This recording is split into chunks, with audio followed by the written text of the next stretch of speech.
जी अस्सलाम वालेकुम स्टूडेंट्स।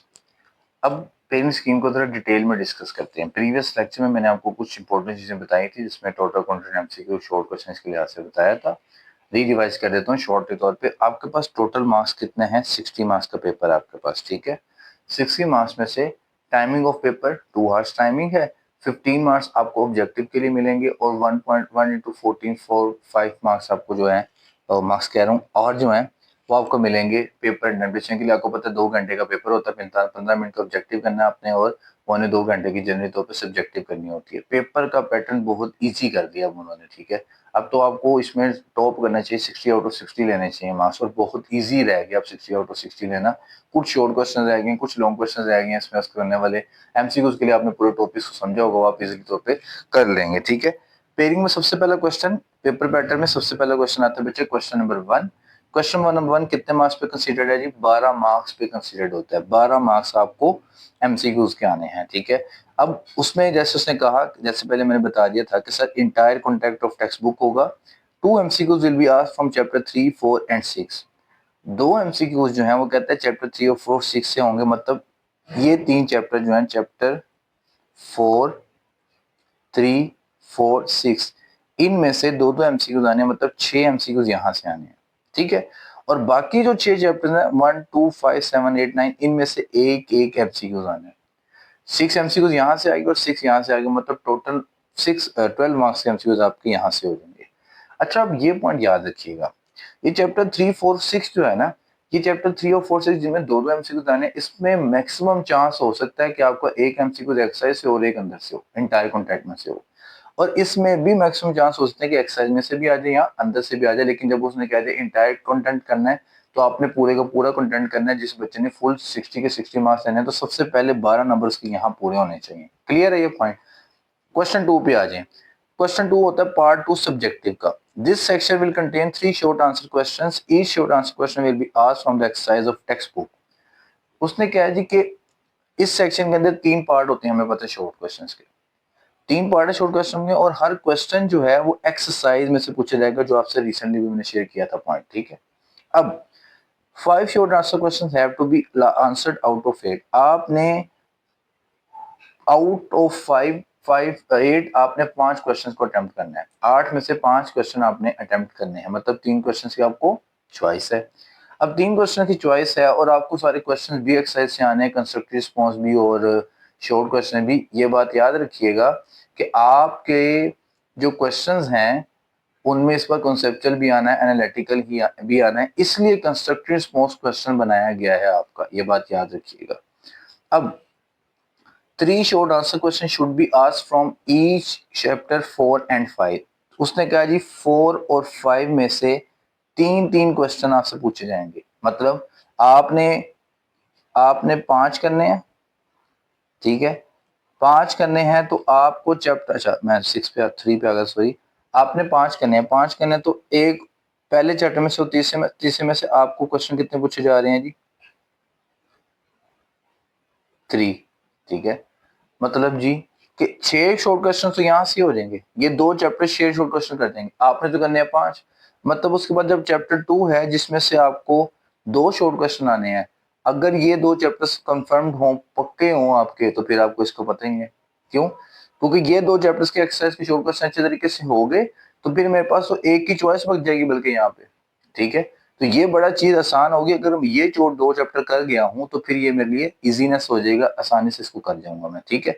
फिर इस तरह क्वेश्चन 3 पे आ जाए। क्वेश्चन 3 में से कहा जी चैप्टर 4 और 5 में से 3 क्वेश्चन आने हैं। 4 5 में से 3 क्वेश्चन का मतलब ये है जी कि सर यहाँ पे भी 6 क्वेश्चन तो यहाँ से हो गए, आपने 5 करने हैं, और चैप्टर 6 आपके पास चॉइस पे आ जाएगा। लेकिन अब जिस बच्चे ने पूरा करना होता है ना, वो कोई भी गैप नहीं छोड़ता, क्योंकि कभी कभार ऐसा हो जाता होता है कि सर ऐसा क्वेश्चन आ जाता है जो आपको अच्छे तरीके से याद नहीं होता है, तो फिर इंसान चॉइस वाला क्वेश्चन कर लेता है। तो ये बात याद रखिएगा, इंटायर बुक के शॉर्ट क्वेश्चन एक्सरसाइज के अब छोड़ने नहीं है। इतना सिलेबस रिड्यूस होने के बाद भी अगर आप हार्डरामी करें तो ये बुरी बात है आपके लिए। इसी तरह क्वेश्चन 4 में आ जाए बच्चे। अब 10 मार्क्स यहाँ से, 10 मार्क्स यहाँ से, टोटल 20 मार्क्स। इस तरह उसने कहा जी चैप्टर 7 और 8 में से दो दो आने हैं, मतलब 7 और 8, इनमें टोटल 6 क्वेश्चन हो गए। और चैप्टर 9 जो है इसमें से 2 क्वेश्चन आने हैं, इसमें चैप्टर 9 चॉइस पे आ गया। तो ये जो चैप्टर्स जिनमें से 3-3 आने हैं, इन चैप्टर्स को पक्का कंफर्म करना है 100% मार्क्स के लिए आपने, ठीक है, ताकि इसमें आपको कोई अनश्योरिटी रहे ही ना, आप इजीली तो पे इसको अटेम्प्ट कर जाएं, आपको बाकी चैप्टर्स पे देखना भी ना पड़े, ठीक है। लेकिन बैकअप हमेशा, एक प्रोएक्टिव स्टूडेंट हमेशा बैकअप फोर्स रखता है, अपनी बैकअप रखता है, इसलिए 2 और 6 और 9 की एक्सरसाइज भी याद कर लेना यार। अब तो बहुत शॉर्ट क्वेश्चंस हो गए, बहुत छोटे क्वेश्चंस हो गए, अब तो बहुत छोटी एक्सरसाइज कर दी है मैंने आपकी। पार्ट 3 बेटे आ जाता है सब्जेक्टिव का लॉन्ग पार्ट, जिसको हम कहते हैं, जिसमें आपने लॉन्ग अटेम्प्ट करने हैं। तब यहाँ पे लिखा हुआ 2 इंटू 9 इंटू 18, मतलब आपको 3 क्वेश्चन आने हैं, क्वेश्चन 5, 6, 7, उसमें से आपने कोई से 2 अटेम्प्ट करने होते हैं, ये बात याद रखिएगा। क्वेश्चन 5 का भी ए पार्ट अटेम्प्ट करना है, तो क्वेश्चन 5 का ही बी पार्ट अटेम्प्ट करना पड़ेगा आपको। अगर क्वेश्चन 6 का ए पार्ट अटेम्प्ट किया तो क्वेश्चन 6 का ही बी पार्ट अटेम्प्ट करना पड़ेगा। और अगर क्वेश्चन 7 का ए पार्ट अटेम्प्ट किया तो क्वेश्चन 7 का ही बी पार्ट अटेम्प्ट करना है। ऐसा नहीं हो सकता कि सर आप ये करें जी कि क्वेश्चन 5 है, उसका ए बी पार्ट लिखा हुआ था, आपने ए पार्ट यहाँ से कर लिया और फिर क्वेश्चन 6 का बी पार्ट कर लिया। अच्छा, फिर आपने कहा जी क्वेश्चन 7 का ए पार्ट, 5 का बी पार्ट आता है और 7 का ए पार्ट आता है, ऐसा नहीं है। कोई से 2 लॉन्ग क्वेश्चन का पेयर आपने चूज करना है। अगर आपको क्वेश्चन 5 और 7 आता है, ये कर लें, 5 और 6 आता है, ये कर लें। तो ये बात याद रखनी है कि सर जिस क्वेश्चन का हम ए पार्ट करेंगे उसी का बी पार्ट करेंगे। इस तरह आपने कोई से 2 पार्ट लॉन्ग क्वेश्चन के चेक अटेम्प्ट करने हैं। तीसरा पार्ट अगर आप किसी के साथ करते हैं जी कि ए पार्ट वहां से कर लूं, बी वहां से कर लूं, पूरा हो जाएगा, ऐसा नहीं है। ये बात याद है कि गलती नहीं करनी। आप लोग पहली दफा पेपर देने जा रहे हैं तो इसमें इशू ना हो। पहला क्वेश्चन उसने कहा जी कहां से पूछा जा सकता है, चैप्टर 1, 2, 3 से 4, 5, 6 से। इसका मतलब लॉन्ग क्वेश्चन अगर मैंने अटेम्प्ट करने हैं तो पहले 6 चैप्टर पक्के होने चाहिए मेरे, पहले 6 चैप्टर मुझे लॉन्ग क्वेश्चन पक्के कंफर्म करवा जाएंगे। फिर बात आएगी चैप्टर 7, 8, 9 की। अब 7, 8, 9 की कहानी सुन लो जरा। चैप्टर 7 एक ऐसा चैप्टर है जिसमें सिर्फ न्यूमेरिकल्स हैं, ठीक है।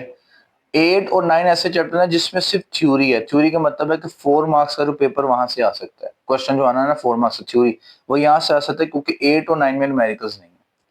इट मींस अगर सर 7, 8, 9 का क्वेश्चन 7 आता है तो क्वेश्चन 7 में डेफिनेटली तौर पे 8 और 9 में से थ्योरी आ जाएगी और 7 का न्यूमेरिकल आ जाएगा।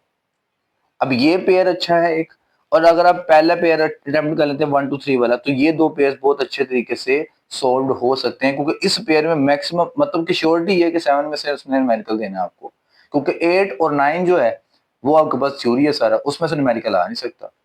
तो 7 और 8, 9 चैप्टर का ये जो पेयर है ये बड़ा क्लासिकल पेयर बना हुआ है यहाँ पे। और 7 के हम कितने न्यूमेरिकल है, सिर्फ 3 या 4 न्यूमेरिकल है और 3 से 4 एग्जांपल्स हैं। 8 न्यूमेरिकल में से अगर एक 5 नंबर का न्यूमेरिकल कंफर्म यहाँ से आ रहा है तो फिर आप 100 मार्क्स क्यों नहीं ले सकते।